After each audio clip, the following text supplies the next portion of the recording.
क्या आपकी भी परेशानी यही है? मराठी के प्रश्न उत्तर या कंसेप्ट याद नहीं होते या याद करने के बाद आप भूल जाते हो? तो एक आसान तरीका आपके लिए। हेलो डियर स्टूडेंट्स, आज का ये वीडियो स्पेशली आपके लिए, और ये वीडियो बनाने की वजह और विषय दोनों जल्द बताती हूँ मैं आपको। वजह ये है कि मैंने लास्ट मेरे वीडियो में बोला था कि आप स्टडी करते वक्त आपको जो भी प्रॉब्लम्स आती हो वो आप कमेंट करके मुझे बताइए and definitely I will solve that problem. तो उसी तरह मुझे मेरे एक स्टूडेंट ने कमेंट किया है कि मैम, मैं जब भी मराठी के क्वेश्चन आंसर्स बाय हार्ट करता हूँ या करती हूँ मैं भूल जाता हूँ, मुझे याद नहीं रहते, मैं नहीं कर पाता हूँ। So I am ready to help you all. तो मैं यही वीडियो आपके उसी कारण लेकर आई हूँ कि आपको मैं कुछ हेल्प कर पाऊँ। ठीक है, तो मैं सॉल्यूशन आपको देने वाली हूँ किस तरह से आप स्टडीज़ कर सकते हो, जिसके कारण आपको बाय हार्ट करने की ज़रूरत बिल्कुल नहीं पड़ेगी। You need to understand that concept. Okay, लेकिन वीडियो शुरू करने से पहले और एक चीज़ आपको बताऊंगी। देखो बच्चों, कि आपने अपने पेरेंट्स से, आपने खुद के अपने टीचर्स से, फ्रेंड से या दादा दादी नाना नानी से सुना होगा कि जब तक हम खुद मेहनत करते नहीं हैं तब तक हमें कुछ मिलता नहीं है। तो studies are so same thing. आप जब तक खुद से एफर्ट्स नहीं लोगे चीज़ें होने वाली नहीं है। Still I will help you. मैं आपको बताती हूँ कि आप क्या कर सकते हो जिसके वजह से आप आसानी से आपकी मराठी की स्टडी कर सकते हो। Not only for Marathi but also for the all subject. आप क्या पैटर्न यूज़ करोगे जिससे आपको बहुत ईजी होगा कि वो कंसेप्ट अंडरस्टैंड करने के लिए, और उसी कंसेप्ट को how you will write by your own sentence. चलिए शुरू करते हैं इस वीडियो को और देखते हैं कि किस तरह से हम अपनी स्टडीज़ बहुत अच्छे से कर सकते हैं। तो फॉर एग्ज़ाम्पल मैंने आज यहाँ पर स्टैंडर्ड 10th का लेसन नंबर 2 शाल ये लिया हुआ है। तो हमेशा याद रखो कि कोई भी लेसन हम जब पढ़ते हैं तो उस लेसन के बारे में हमें कौन सी चीज़ें याद रखनी है। एक लेसन का नाम, दूसरा लेखक मतलब राइटर, किसने ये लेसन लिखा हुआ है, तो शाल राघव जाधव। इस लेसन में एग्जैक्टली कौन से टॉपिक पर बात की हुई है या कौन सा टॉपिक एक्सप्लेन किया हुआ ये याद रखना है। तर यहाँ पर दिया है, लेखकांनी त्यांच्या शालीभोवतीच्या आठवणी या पाठामध्ये आपल्या समोर मांडल्या आहेत। म्हणजेच काय की लेखक राघव जाधव जो है उन्होंने शाल, इस चीज़ के इर्द गिर्द घूमने वाली या इर्द गिर्द घटी हुई घटना के बारे में इस लेसन में हमारे सामने कुछ घटनाएं रखी हुई है। ओके, ये दो चीज़ें हमें तीन चीज़ें याद रखनी है। पहली तो लेसन का नाम, दूसरा लेसन के लेखक, और तीसरा इस लेसन का टॉपिक क्या है ये याद रखो। उसके बाद इस लेसन के अंदर जिस टॉपिक के बारे में बात की गई है वो टॉपिक एग्जैक्टली क्या है। जैसे शाल इस लेसन में लेखक ने दो घटनाएं बताई हुई है।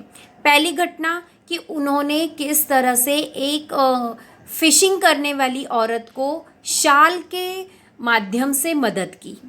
दूसरी सेम थिंग कि एक मंदिर होता है, उस मंदिर के बाहर एक भिक्षेकरी बैठा होता है और उस भिक्षेकरी को भी शाल देकर किस प्रकार उन्होंने मदद की। ये मदद करने के बाद उनकी फीलिंग्स क्या थी।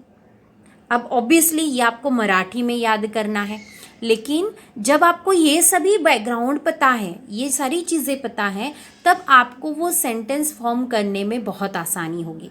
ओके, शाल, शालीभोवतीच्या आठवणी। ओके, अब फिशिंग करने वाली औरत एग्जॅक्टली क्या कर रही थी, तर मासे मारणारी जी बाई होती ती काय करत होती, तर मासे मारत होती। कुठे मासे मारत होती ती, तर कृष्णा नदीच्या चिंचोळ्या प्रवाहावर।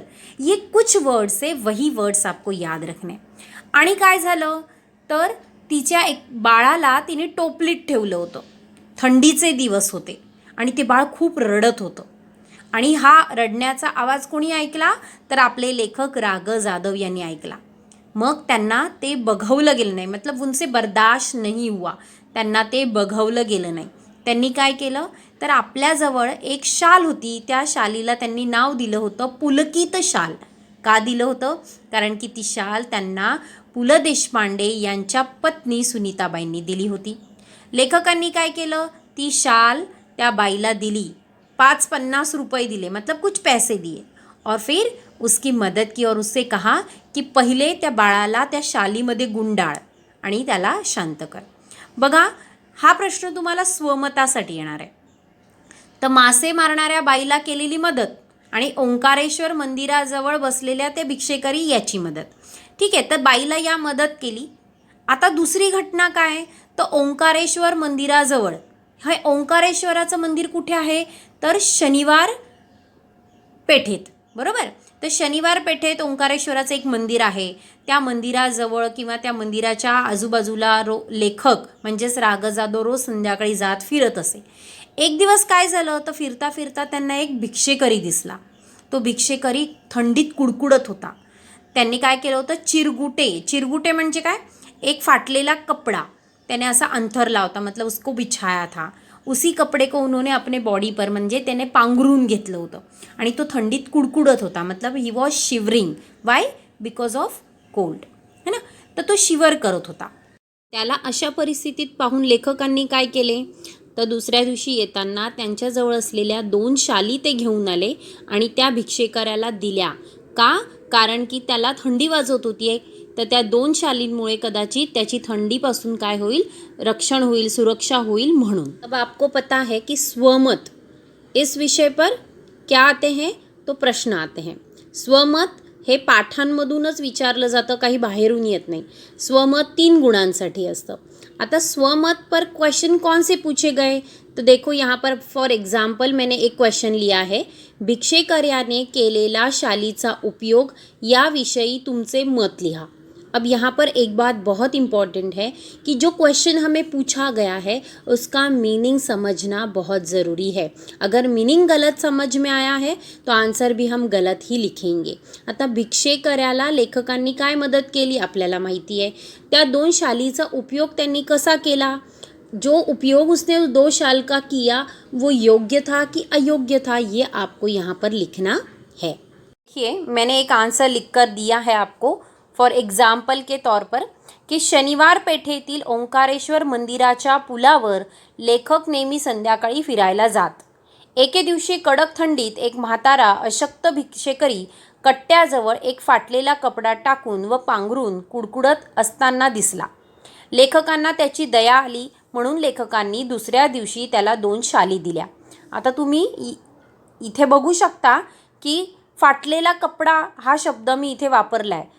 कशाच्या ऐवजी, चिरगुटेच्या ऐवजी. तर तुम्हाला जर असे काही शब्द लक्षात राहत नसतील तर तुम्ही काय करायचं आहे, त्याचाच एक सोपा पर्यायी शब्द म्हणजे समानार्थी शब्द शोधायचा आणि तो तिथे वापरायचा आहे. तर हे मी जे लिहिलं आहे आता ते काय लिहिलं आहे, ते आपल्याला माहीत आहे. शनिवार पेठ, ओंकारेश्वर मंदिराजवळ एक पुलाजवळ एक म्हातारा भिक्षेकरी अशक्त होता, काय टाकून बसला होता, थंडीत कुडकुडत होता. किती सोपं आहे हे, फक्त आपल्याला लक्षात पाहिजे आणि योग्य शब्दांचा उपयोग आपल्याला करता आला पाहिजे. पुढे काय झालं, तर भिक्षेकरी याने काय केला, विचार केला. आपल्याला शाली शोभणार नाहीत म्हणून त्याने काय केलं, या दोन्ही शाली विकल्या आणि 2 दिवस पोट भरून जेवला. भिक्षेकर्याने केलेला शालीचा हा उपयोग मला योग्यच वाटतो, कारण शरीराच्या शोभेपेक्षा पोटाची भूक खूप महत्त्वाची असते. देखिए क्वेश्चन क्या था, क्वेश्चन ये था कि शाल जो मिली थी उस भिक्षेकरी को, उसने उसका जो यूज़ किया वो यूज़ आपको कितना सही लगा या कितना गलत, तो हम सबको पता है. उसने वो शाल बेची लेकिन उसने उसके बदले क्या किया, 2 दिन पेट भर के उसने खाना खाया और ये उसके लिए बहुत सही था. जब हम खुद अपने बारे में ये चीज़ सोचें तो हमें भी लगेगा यस ये बहुत सही है. जो पैसा उससे मिला उससे उसने क्या किया, अपनी 2 दिन की भूख मिटाई. तो इसी प्रकार अगर इतने आसान तरीके से आप पढ़ोगे तो हर एक लेसन आपको हमेशा के लिए याद रहेगा, क्योंकि आप बाय हार्ट नहीं कर रहे हो, आप उस लेसन को समझ रहे हो. ओके, तो लेकिन मैंने जैसे बताया आपको कि कोई इम्पॉर्टेंट वर्ड्स आपको याद रखने हैं, प्लेस याद रखने हैं, लेखक के नाम याद रख रहे हैं. जैसे इस लेसन में नारायण सुर्वे जी आए हैं, पु ल देशपांडे हैं, उनकी पत्नी सुनीताबाई है. इन नामों को तो हम रिप्लेस नहीं कर सकते, तो ये चीज़ें हमें ध्यान में रखनी है. लेकिन ये कैसे रहेगी, रीडिंग करने से. जितनी बार आप रीडिंग करोगे तो ये बहुत चीज़ें आपको आसान लगेगी। इसीलिए मैंने शुरुआत में क्या कहा कि करना है, बिना किए आपको कुछ नहीं आने वाला है ना। तो इस तरह से अगर आप पढ़ोगे तो मराठी के, आप जो बोल रहे हो कि क्वेश्चन आंसर्स बाय हार्ट नहीं होते, हम भूल जाते हैं, तो नो नीड ऑफ बाय हार्टिंग, आपको याद करने की ज़रूरत नहीं है, उस कंसेप्ट को समझना है, बस इतनी सी बात। Thank you so much.